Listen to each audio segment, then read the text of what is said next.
এর মধ্যে হলুদ আর লবণ দিয়ে দিয়েছি। ছেড়ে দিলাম এই মাথাটা ভেজে নেব। ভেজে নিয়ে আমি দেখুন এখানে মুগ ডাল ভিজিয়ে রেখেছি 50 গ্রাম মতো। এই মুগ ডালটাও আমি ভাজবো। আর এখানে ছোটো ছোটো 3টে আলু নিয়েছি, আর একটা 1.5 কেজি চাল কুমড়ো ছিল, সেই চাল কুমড়োটা অর্ধেক নিয়েছি। হ্যাঁ, চাল কুমড়োটা আর অর্ধেক অন্য কিছুর সঙ্গে খেয়ে নিয়েছিলাম। সর্ষে দিয়ে একটা তরকারি প্রিপারেশন তৈরি করে খাওয়া হয়েছিল, সেই জন্য চাল কুমড়োটা খাওয়া হয়ে গেছে। আর গোটা চাল কুমড়ো হলে আর আলু দিতাম না, আলুটা অপশানে, কিন্তু যেহেতু গোটা চাল কুমড়োটা আমার কাছে নেই, হাফ আছে, সেই জন্য তরকারিটা একটু বেশি হওয়ার জন্য আমি 3টে আলু কেটে দিলাম। এই মাছের মাথাটা আমি ভালো করে ভাজবো, ভেজে রেখে দেবো। দেখুন মুগ ডালটা ভাজছি আমি। অনেকে কী করে জানেন, এই মুগ ডালটাকে ওরা ভেজে গরম জলে ভিজিয়ে রাখে প্রায় 20 মিনিট মতো, তারপরে রান্না করে, যাতে ডালটা নরম হয়ে যায় এবং সেদ্ধ হতে সুবিধা হয়। আমি আর সেভাবে করছি না আজকে আমি এমনি মুগ ডালটা ভেজে এই কড়াইতেই দেখবেন মুগ ডালের মাঝখানটা এরকম ফাঁকা করে তেল দিয়ে শুকনো লঙ্কা তেজপাতা ফোড়ন দিয়ে 5 ফোড়ন দিয়ে আমি তরকারিটা একবারে বসিয়ে দেবো। আপনারা ইচ্ছে করলে এরকমভাবে মুগ ডালটা ভেজে তারপরে মুগ ডালটাকে একটা বাটির মধ্যে রেখে গরম জলে 20 মিনিট ভিজিয়ে রাখতে পারেন, তাতে মুগ ডালটা তাড়াতাড়ি সেদ্ধ হয়ে যায়। এভাবেও আপনারা করতে পারেন।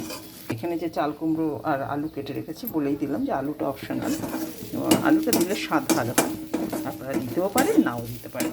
এখন মুগ ডালটাকে ফাঁক করে তেল দিয়ে শুকনো লঙ্কা, একটা গোটা শুকনো লঙ্কা দিয়েছি, ভেজে নিচ্ছি, কারণ তরকারি তো অল্প, ঝাল হয়ে যাবে, বেশি দেওয়া যাবে না।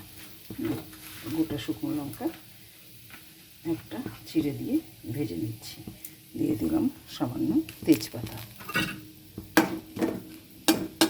শুকনো লঙ্কাটা ভাজা হয়ে গেলে 5 ফোড়ন দিয়ে দেবো।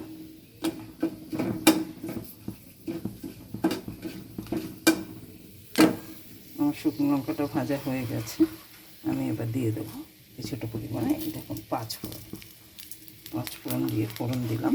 আপনারা ইচ্ছে করলে 5 ফোড়ন দিতে পারেন, কিংবা গোটা জিরেও দিতে পারেন। এই যে 5 ফোড়ন দিয়ে ফোড়ন দিয়ে দিলাম, বিশেষ কিছু লাগে না এই তরকারিটার জন্য। এবার আমি তরকারিগুলো দিয়ে দেব চিড়ে রাখা 2টো কাঁচা লঙ্কা, আর দেবো একটু হলুদ আর মিষ্টি, তাহলেই হয়ে যাবে। এবার চাল কুমড়োটা দিয়ে দিই আগে, ডালটা পুড়ে যাচ্ছে, চাল কুমড়োটা তাড়াতাড়ি দিয়ে দেওয়া দরকার।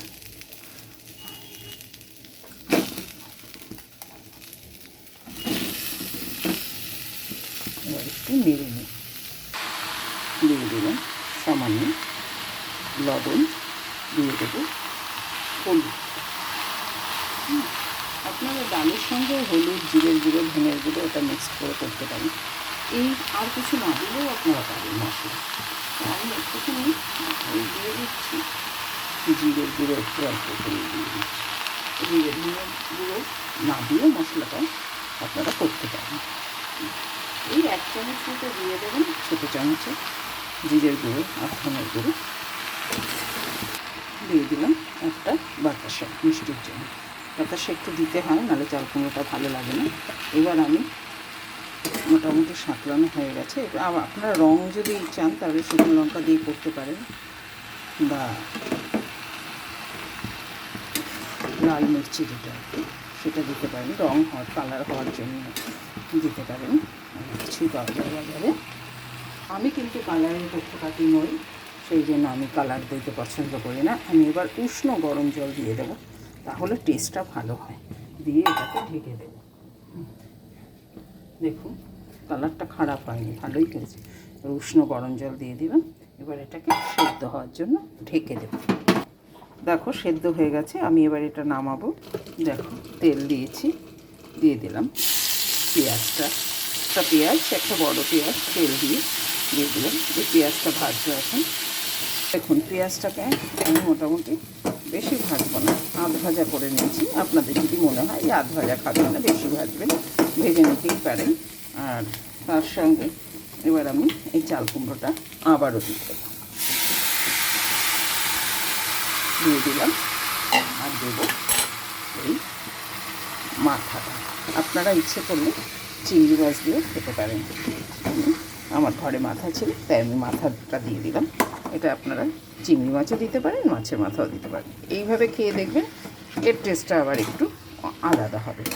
এবং আশা করি খেতে ভালোই হবে। এভাবে খেয়ে আমাকে কিন্তু জানাতে ভুলবেন না।